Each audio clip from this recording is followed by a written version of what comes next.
Okay, what you're going to find on page 3 and 4 is more of the same. These are all going to be quadratic.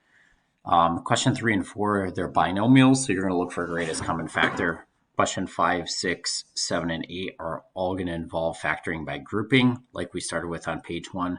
Question 9 and 10 are a little bit different.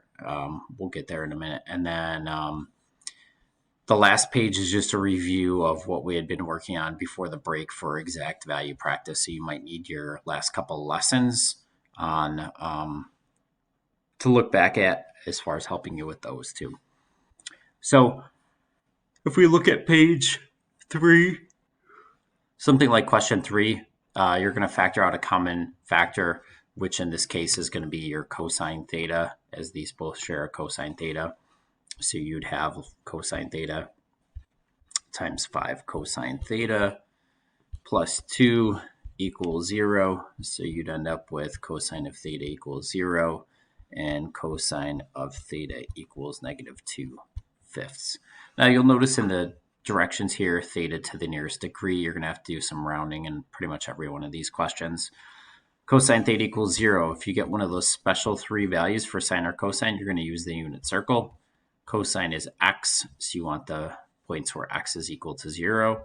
So we're talking about 90 degrees and 270 degrees. So we're talking about those two values. Cosine theta equals -2/5. When you do that, you're going to do inverse cosine. Remember, we're not typing in the negative. That's just going to help us with what quadrants to go into.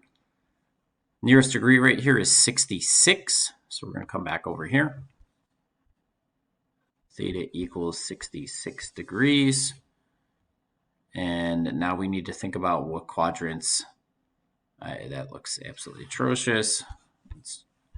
Theta equals 66 degrees.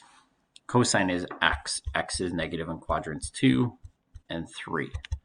So in quadrant 2, we're going to take 180 minus that reference angle of 66 to get 114. And in quadrant 3, we're going to take 180 plus that reference angle to get 246. So we have 4 total answers, 90, 270, 114, and 246.